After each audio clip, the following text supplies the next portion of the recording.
Bismillahirrahmanirrahim. Assalamualaikum warahmatullahi wabarakatuh. Perkenalkan, saya Afzi, orang bodoh dan gila dari negeri ini. Izinkan saya untuk membahas tentang masalah kesehatan bareng kalian. Nah, disclaimer dulu, apa yang saya sampaikan di video ini hanyalah sekedar pengetahuan saya yang terbatas tentang kesehatan. Jadi kalian harus cari informasi yang lebih banyak lagi tentang apa yang akan saya bahas. Nah, kita mulai masuk ke pembahasan. Apa yang ingin saya sampaikan ini memiliki judul mengapa minuman elektrolit lebih mudah diserap oleh tubuh. Ya, sebelum masuk ke pembahasannya nih, kita harus tahu nih pengertiannya dulu. Apa itu elektrolit? Nah, elektrolit itu memiliki pengertian bahwa suatu unsur atau senyawa yang memiliki ion. Ion ini bisa bersifat positif atau negatif, tergantung dari unsurnya atau senyawanya. Nah, eh, kalau ia bersifat positif, berarti ia kekurangan elektron. Kalau negatif, berarti ia kelebihan elektron. Gitu. Jadi perbedaannya hanya di kelebihan atau kekurangan elektron gitu. Simpel seperti itu.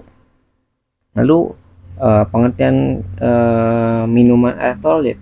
Nah, berarti minuman yang memiliki unsur atau senyawa berion. Simpelnya seperti itu. Jadi misalnya nih, contohnya aja ya, kayak contoh minumannya nih. Yang berion itu seperti air garam, cairan infus, terus air kelapa. Itu adalah contoh-contoh minuman yang memiliki ion-ion gitu atau minuman elektrolit. Eh, Mengapa kayak air garam atau air kelapa gitu itu memiliki termasuk dalam air elektrolit ya. Sederhananya gini nih. Berarti kan kalau air garam nih, garam itu adalah senyawa yang netral dalam bentuk padat. Nah, ketika garam ini garamnya NaCl ya. Nah, garam ini kan dimasukin ke dalam air nih misalnya. Nah, itu senyawanya itu akan mengalami pemecahan. Jadi Na sama Cl-nya akan berpencar. Yang awalnya netral nih NaCl, ketika Na berdiri sendiri itu akan bersifat positif, Na plus.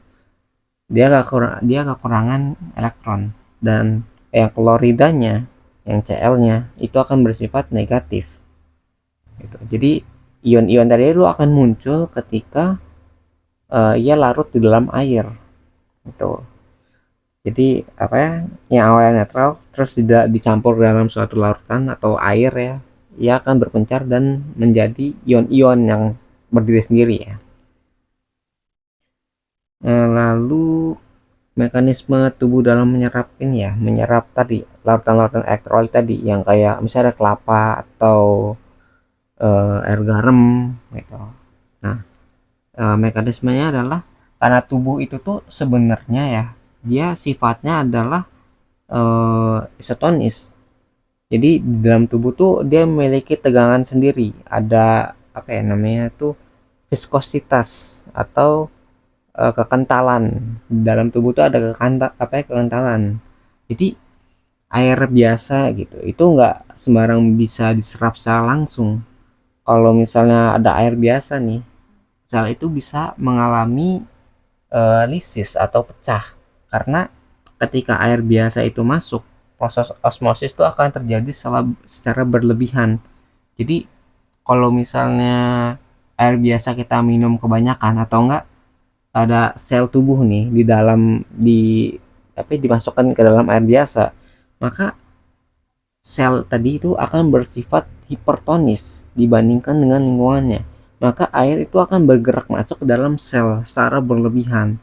Nah, kalau misalnya ini tidak ditangani secara cepat gitu, maka sel ini akan pecah karena ia terlalu banyak menampung air yang masuk tadi. Nah, ini akan berbeda dengan air elektrolit. Kalau tadi tuh akan sifatnya dia akan sama, jadi keadaannya tidak perlu disesuaikan lagi. Jadi ketika misalnya kita minum nih air kelapa atau air kelapa lah, itu kan air alkohol juga. Nah, karena keadaannya sesuai dengan apa tubuh, nggak sesuai juga sih, maksudnya kayak mendekati kesesuaian gitu di viskositas tubuh, maka ia akan lebih mudah diserap gitu dibandingkan dengan air biasa. Nah, kalau air biasa itu kan biasanya harus disesuaikan dulu gitu. Misalnya tubuh itu memiliki apa ya, tegangan atau viskositas 5. Kalau air biasa itu mungkin satu atau enggak nol gitu kan. Nah, berarti air biasa tadi itu harus dinaikkan dulu viskositasnya, mendekati angka 5 baru bisa diserap oleh tubuh, diserap secara normal ya. Kalau misalnya nggak begitu, nanti air tadi itu akan berlebihan masuk dalam sel dan akan berbahaya eh, bagi tubuh malahan.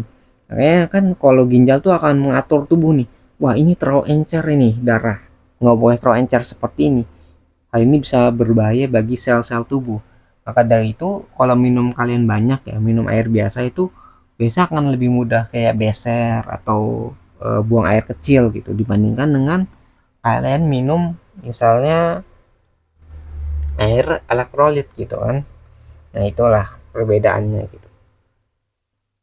Ya, maka dari itu minum air elektrolit lebih baik gitu ketika kalian ingin menhidrasi salah satu tubuh kalian gitu. Misalnya habis olahraga nih, capek nih. Nah, tubuh kalian kan sebenarnya kekurangan mineral juga ketika kalian olahraga gitu kan. Itu kan ada garam-garam yang keluar itu. Ketika garam keluar itu berarti viskositas dalam tubuh juga akan berkurang gitu kan. Jadi selain kalian kekurangan air, ternyata kalian juga kekurangan garam-garam juga. Jika kalian hanya melengkapi airnya saja, maka tubuh itu akan apa ya, kekurangan garam. Nah, kalau garam itu kurang, maka di dalam tubuh itu terlalu encer gitu. Kan ingat kan kalau misalnya kalian pernah dengar nggak kayak garam, kebanyakan garam, makan garam itu bisa menaikkan tekanan darah.